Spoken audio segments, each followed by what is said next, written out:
Go! Si and Kufra already first. Uy, tanggal agad yung mga tanks. That's gonna be a pretty big deal here for Blue Fire. And as expected, NXP Solid nga dito, ang ginagawa nila, tinanggal na nila yung Reynos dito. This is really just going to be the meta bans for their side. Pero for Blue Fire dito, they're adjusting.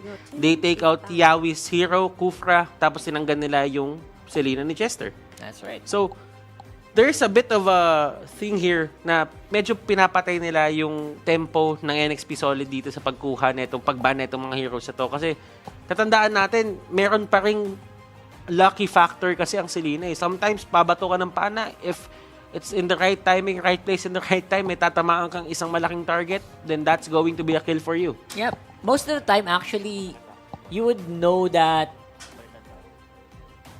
I think it's very important to know that aside from Selena, Farsa din is one of the most highly contested supports here in this meta. Because I think it's so big that, especially if you're fighting against Chester, I think dapat iban mo yun. Pero I think bibigay yata ng Blue Fire yung pick na yun kung sakali. Especially if NXP doesn't ban it out. Unless may tinatago bang Farsa plays ang Blue Fire na hindi pa natin nakita. Although, the times they picked Farsa before, I don't think it was as successful. I think that's gonna be something that they don't want to pick out right away.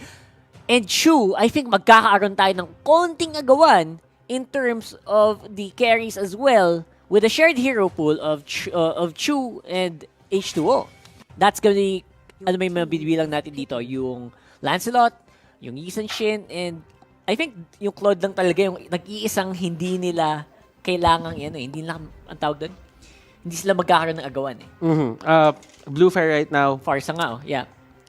ano ang kukunin nila? They could go for a Thams. Khalid is there. Na alam natin, Secret naglalaro din ng Khalid Khalid, to. yeah. So they can just pick that up. Pero for NXP Solid, you're giving out a Thams. You're giving out a Yuzhong. To be honest, Blue Fire dito can go for a Yuzhong. Yuzhong, oo nga no, hindi napansin si Yuzhong dito. So pwede nila kunin to. Okay. For the NXP Solid, Yeah. I'm actually thinking of a Khalid and a Thams. I think naglalaro sila doon just because there's a big emphasis on getting a good side lane. Kumbaga yung side lane mo kapag ka napatatag mo yan at hindi ganon kadali, sabihin natin tibagin or pauwiin, hindi nila makokontrol kasi yung mga turret side lane. So, right now, it's going to be the Yuzhong, the Thams, and the Khalid. Yep, predicted yung mga picks na to, no? Ito Ito yung mga picks na pinagsasabi. Well, it's there. That goes to show, diba? Ito yung meta picks. And they really are sticking to what is going to be meta. And that's not a bad thing. I think that's not a bad thing, especially considering Blue Fire right now. As much as possible, they will want to play comfort. Comfort sana, kung kaya, para sa Blue Fire. Kasi, if you can't find yourself, find yourself in your tournament, hanapin mo lang sarili mo nung ginagawa mo sa rank games. Paano ba ako nakadating dito sa MPL? Ano ba yung ginagawa ko dati? That is true. Subukan nating paganahin, malay mo. Tingnan natin. Pero for Blue Fire dito, time is running out. Siguro Atlas in the Chango. Lancelot na, kinuha na nila dito. And they will go for the Chango. Okay. So, ang ganda na ng invade potential dito ng Blue Fire. Just because they got the Chango and that Lancelot. That's a lot of pressure, no? That's a lot of pressure. Pero especially when taking buffs. Pero kasi, ang nakikita ko dito, isang side lane pa lang yun na secure nila. NXP Solid, I like to adjust. Yep. They are actually already on the Lolita. Meron kay Chang, I-block nga natin yung meteor shower mo ng isang malupit na shield. So, I think Blue Fire actually, they got something when they got the Lancelot. That's good. Pero this is almost a sure Yisan Shin for H2O. There's just no way that you don't take the Yisan Shin at this point. Kasi you want that map control, especially kung meron kang malilikot na hero tulad ni Lancelot. And may mga rotate na kanyon tulad ni Chang'e, right? That's what you want, and I think that maganda yung adjustment na ginawa ng NXP sa draft na to. Usually kasi, ako iniisip ko dito, NXP Solid, if they ever think of getting a Ling, mahirap mag-Ling dito. Kasi nakikita natin yung usual trend sa ginagawa ng Ling is pinupuntahan sila lagi for that invade. Pero for Blue Fire dito, I don't really know the reason why. Well, it's their call. I'm not questioning it. Pero kasi, you have all the tools to actually invade that lane. Yep. And for some reason, sinasabi nga na si Lancelot is actually a counter. Somewhat of a counter kay Ling. And it's not because Espadahan it's not because of the espadahan, the Thorn Rose, or pwede mag-dash. Yep. It's actually because of the reason na Thorn Rose equals retribution. Yun yung isa sa mga pinakamasakit sa ulong labanan for the side of Ling. Kasi hindi mo lagi sure kung papaano siya gagalaw or kung kailan yung tamang timing ng retribution mo kasi masyadong mataas yung damage burst dun sa buff at that point on. Oh, that's true. I guess that's going to be a big deal. Now, actually, what I'm looking for here is Ling is going to be banned out. Nakakatawa kasi pag mention natin, nababan. So, I don't know. Mention mo yung Ling na ban eh. So, it either gets picked or banned. So, good job up here. Oo. Pero alam mo, YSS. YSS. Super. Pero feeling ko, wag na eh. Feeling ko wag na nga eh, no? Pero alam mo, NXP solid on the other hand. Does YSS make sense here? I think it does, right? It still makes sense. It probably could. Yeah. Kasi if in terms of poke potential, feeling ko dun talaga magkakaroon ng solid foundation dito, yung side ng Blue Fire. NXP solid dito. They're taking their time. Alam nila may 23 seconds pa dito. And ayaw nila magmadali. Tingnan mo, chill lang sila. Nakangiti lang sila. Ano nga ba yung magiging Chester hero dito? I think a Kagura would be good. Kagura nga, no? Oo. I think that's something that's the funny thing about Chester is ang dami niya din pwedeng i-picks eh. I think he's almost at par with Oh My Venus and Imba DJ with the amount of supports that NXP Solid can pick. Pero malay mo, tank na ano na to. I think okay na sila dito. Wow, Hayabusa on H2O. Pwede ba ma-flex to kay Renegade? Pwede ba mag-tank na lang magtangkalid na lang si Yawi, si Chester maglolita? Pwede ba yun? It's a possibility, pero kasi masyadong matagal yun eh. Para kay masyadong matagal para kay Hayabusa na ilagay mo siya sa gilid. Sa bagay. Side Hindi lane. na yun yung ginagawa ngayon. Hindi no? yung usual ginagawa niya. Dati nilalagay siya doon kasi kaya niyang mag-sustain ng sarili niya doon. Matagal, oo. Ng matagal na hindi siya masyado nabibigyan ng focus kasi. Pero ngayon naman, ang nangyayari kasi, yung rotations, lagi doon sa may lane na pinaka-vulnerable. And I think if you put Hayabusa doon sa lane na yun, no? Oo. merong time na talagang pupunta na lang dito yung mga kalaban, tapos paparusahan na lang yung Hayabusa na side lane. But still, Speaking of parusa, mapaparusahan kaya itong Ruby pick na to? I think this might be a problem. What do you think about the Ruby pick? Ang daming pumipili sa kanya. What do you think about it? I think the Ruby pick is super situational. This is a pick that easily gets punished nga eh. Kaya sabi ko nga, di ba, mapaparusahan kaya. Kasi tingin ko kayang maparusahan ng lineup ng NXP to with enough damage, especially with the Valier pick. Pero you have to take note na itong Blue Fire, they have a very tanky lineup because of the Baksha and the Ruby. Not to mention si Secret on this Yuzhong is going to be super difficult to take down as well. Tas malikot pa siya. And walang panghabol masyado yung NXP doon sa Chang'e kasi ang pang damage burst nila dito is mostly on the Hayabusa. Yeah. Right? And Hayabusa, he needs to pick. Do I just go for the Chang'e? Pag ginawa ko yun, pag ultimate ako sa Chang'e, yun na yun. Paano na si Chu? Paano na yung Lancelot? So, interestingly, tama nga, si Chester nga naglulita. And that's interesting because it's going to be Yawi on the Valier. It's probably because hindi lang hero. Di ba naayos to? Hindi, I mean, Feeling it's ko, probably sobrang- the most Idol ideal. na ba to? Ako kasi support pa rin naman para sa mata ko talaga Support si Lolita. talaga si Lolita. Support talaga Pero si Lolita. hindi tank si Valier. Oh, So, well, interestingly, tingnan natin. let's see Tignan natin. multi-roll is real. Multi-roll is real. Ito na yung sinasabi Yawi natin. on It's going the to be Valier. Yawi on the Valier. I just feel na Kala baka, ko. may mga times kasi na yung isang hero, hindi mo lang talaga siya feel. Hindi nga talaga. And no? feeling ko, yun lang yung sinabi ni Yawi dito na, Ayaw maglalita? siguro yung sinabi niya na lang, parang, di ko feel yan masyado. Sige, sabi ni Chester, ako na. Parang adjust na lang. Pero support is support. Support is support. Support is support. Exactly. So here we go, Blue Fire NXP solid. Game 1, mga kaibigan. And nagkakabaliwan na agad. Sa draft pa lang. Akala ko nagkamali. So, eto there is actually a bit of a contest dito para sa side ng NXP Solid. If you think about it, MB and the others, and ito na nga sinasabi natin dito, Chu has free reign over that. Pero kung iisipin mo dito, merong away na nangyayari sa may gitna. They can actually go for this. And look at this, Sword Rose to the dashes. Goodness gracious, Blue Fire dito, very aggressive. They punish yung ginawa ni Yawi. Interestingly enough, I think Yawi is he had the right idea to clear it up, to clear up the wave and try to push back Blue Fire, pero nagawa nila ng paraan. And I think medyo malaking pagkakaano yun, deficit yun. Pero nakabalik naman na si Yawi and I think they wanna go for more. And look at this Chu actually getting a lot of damage there, pero tingnan natin kung paano nila kokontrolin to. And they got yung purple buff. Hindi nakuha dito ni H2O, pero they will get 2 kills in the process. Do you think it's worth it? Was it worth it na ibigay ang 2 kills para sa purple buff to deny H2O of that blue? I'm not sure. Actually, kasi H2O, especially since H2O got, I think, 1 kill over that, that's okay lang. I think babagal ng konti yung clear niya. Pero now, this might be a different story. I think NXP Sol actually was ahead because of that. Now, Limbs dito, flickering in dun sa may pader. Medyo niyakap niya yung Realme dun. Yep. Pakiramdam ko medyo niyakap niya yung Realme dun. Pero it's fine. Hindi naman siya tutumba dun. And the rotation coming out from Blue Fire.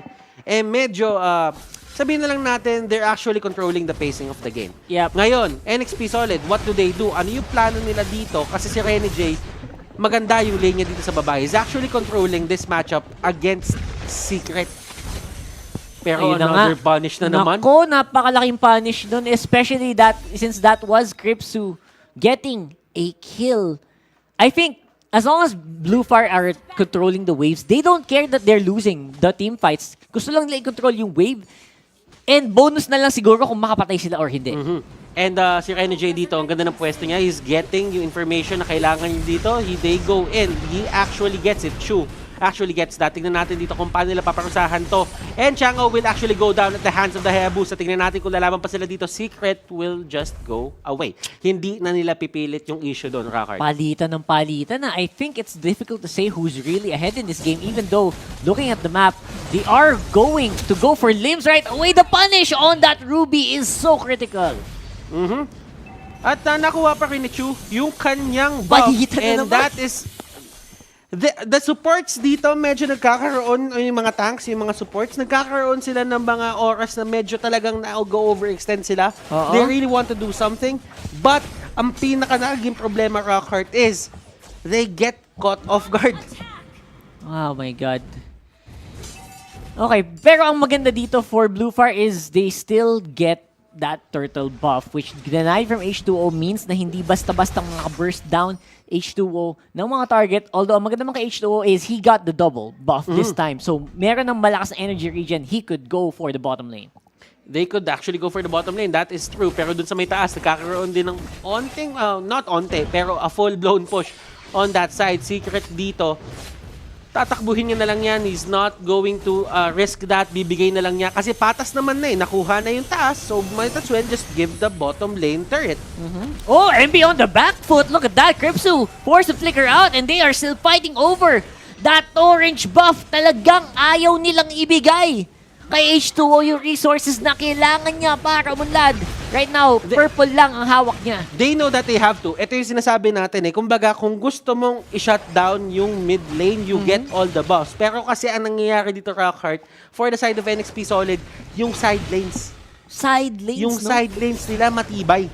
Tama. So that means, Blue Fire dito, yes, they're answering one thing. Pero you're not looking at two things na nandito sa may gilid. Although there's another fight happening here, ayaw talaga nila magbigay ng oras para huminga. Tama. I think what they're doing is they're trying to force MB on the top lane and Renegi on the bottom lane na umikot pa mid lane. Pumasok dito and that is going to be the shadow kill and enough yung damage ito ni H2O. And ito na nga, sinasabi natin, he knows what to do at the right moments. H2O getting 4 kills na dire-diretso dito kahit walang blue buff. Yep, priority on to damage output. I mean, you don't need to get the buff all the time naman. As long as you can get into position para makakaroon ng kill, okay lang yun. They're doing that right now at NXP, waiting on the turtle as it spawns.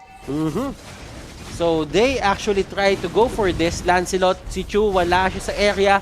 And he is actually going to not be there pagkat retry dito na H2O. Pero nandiyan na din yung Dragon. Let's see kung ano mangyayari. Look at that Phantom execution. It will hit a lot of people. Rene J will be the next target here. Secret nandun sa may pinakalikod. Let's try to see kung ano ba mangyayari dito. And look at the region coming up from Rene J. Tignan pa natin. The Stormcrows is there. The triangle motion. Pero sabi ni Secret dito, kakayanin ko pa to. But H2O has something in mind. Nako Lumabas siya, pumasok siya. Tapos lumabas siya ulit. Ang daming beses pumasok doon ni H2O. Yeah, paulit-ulit. I think mag-cooldown na yung ultimate niya sa duration ng teamfight na yon. Sa sobrang tagal, they can actually get back on the fight right away. And with the backup of Puzakill, mapupuwersa nila NXP pabalik. Actually, hindi pa yata. Gusto pa lumapat. Round 3, bro. Round 3. Ako hindi pa ako tapos eh. Di ba pagod? Ako, parang ramdam ko, pwede pa eh. Round 2 kaya. I can do this all day. Pero may round 2 pa. May round 2 pa. Mamaya pa. Pangatlo na nga yun eh. Actually, Pangatlo na yun eh. Ano ba? Parang yun na ba yung pangalawang full blown? Feeling ko eh. Oo eh. Halos eh. Sige. Nakapag-ultimate na siya ng... Tama. Grabe yun. Tuwing nagko-cooldown eh, no? I like it. I like the tempo that NXP is showing right now. Blue Fire, hirap na hirap mag-keep up. Ito naman si Limbs right now. Hindi din makabawas dito sa backline ng NXP kahit kitna na siya. And Chu dito, MB, getting caught out. Nandun siya may gitna, lumuhod siya, pero hindi enough yon. And here comes H2O. Is he gonna get a lot of these kills? Phantom execution. They will actually get Lancelot, and that is going to be a triple kill for H2O. Naikutan ng malupet di H2O here. And I think hindi handa yung Blue Fires magpasok ng Hayabusa doon sa tower na yon. And that is why you pick this up. Hindi pa tapos! Walang pagod, no? He can do this all day. He can do this all day, pero Gillette instant replay. Hashtag shame the day. What happened? Parang Rockhart. I think ang big deal here is the AoE damage that was already set up by MB. Sobrang laking bagay when he was going for that top lane. Sabi ni MB, hindi ko kailangan i-take down itong mga to, pero alam kong papasok na si H2O. Kaya I just need to hold on for a bit, and then i-clean up to ng kampi ko. And that is going to be the Numenon Blast. May stun niya pa dito ni isang beses si Chu, pero Chester, is this worth it? That is the question. H2O going in. Tignan mo yung Meteor Shower dito, nagkakabatuhan. H2O in front of 4 people. That is not where you want to be kung ikaw si H2O. Pero si MB dito sabi niya, babawi kita, pero hindi lang ako makakadive. Kasi masyadong malalim yun. Medyo negative na yun. Negative na. Pagka maganong kalalim, negative na yun. Pero I think at this point, di ko alam bakit pero ba hindi pa rin ganun kalaki yung lamang sa gold. I think 1k gold is, considering ang daming nawasak sa Blue Fire, feeling ko ang daming beses nilang natalo sa teamfight. I wonder why that is, right? Ramdam ko kasi dito yung NXP Solid, ni-invade talaga nila. Sinusubukan nila invade yung Blue Fire dito. Kumbaga, yung ginagawa kay H2O kanina na kinukuha sila naman. So that only means yung mga monsters mo hindi mo nagagalaw. Kasi sa totoo lang yung Blue Fire dito, parang nagkaroon na sila ng time na hindi na sila nakakapasok dun sa base ng kabila.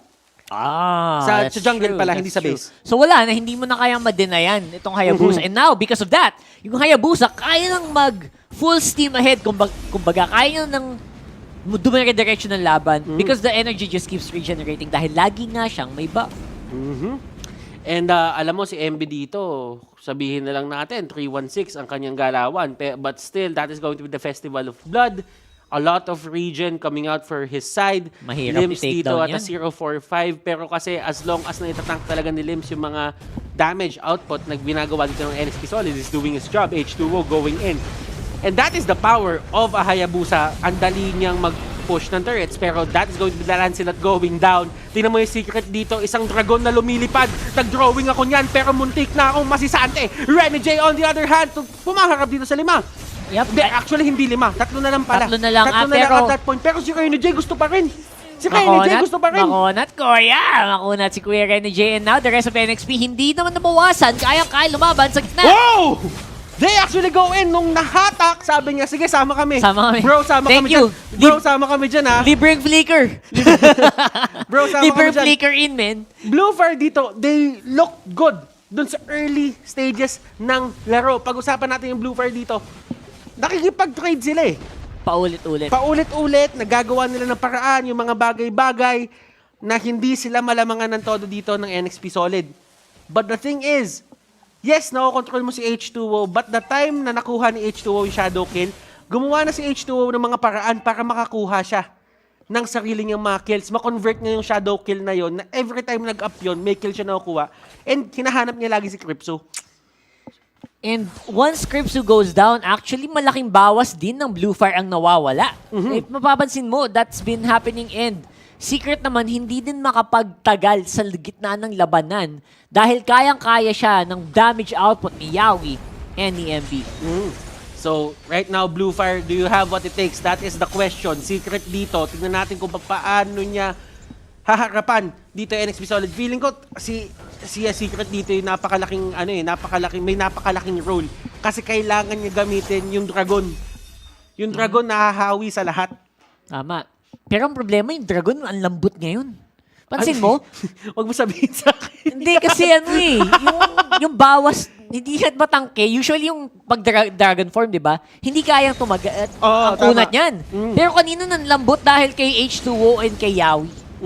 Grabe talaga. Alam mo, na-shadow kill din siya ni H2O eh. Yes, yun nga yun. Yun yung isa mga problema. Kumbaga, nagagawa naman ni Secret yung trabaho niya. Nasa front, oo. But, right now, bakit nga ba nagkakaroon ng onting problema dito yung side ng Blue Fire? I mean, hindi na lang onti pala to eh. Malaking problema to on their side and they actually get that pull on Chester. Pero they did not convert that into a kill. I think yung frontline nila hirap na hirap din sa damage output ni Yawi dito sa Valir. I think kanina parang kayang pumasok ni Chu pero pinupushback siya lagi nitong si Yawi. I think nakatutok lang si Yawi either kay Chu or kay Limbs or kay Secret. And they're just ignoring Fuzokan altogether. And look at H2O going for another shadow kill. Nominon Blast on 2! Dinominon Blast ka na! Binuhangin ka pa! Welcome to the beach! Welcome to the beach! Welcome to the beach, Blue Fire! And this might be it, ladies and gentlemen. Tignan natin dito kung paano i-defton ni Crypso. He doesn't have enough damage for that. MB dito, just clearing up the wave. Walang minions. Part 3. Yep, it's time, I think. And this time, meron ng backup from the top lane. NXP closes this out against Blue Fire 1-0 on the first game for today. And NXP Solid, this is the form na in-expect sa kanila ng kanilang mga fans, and they deliver.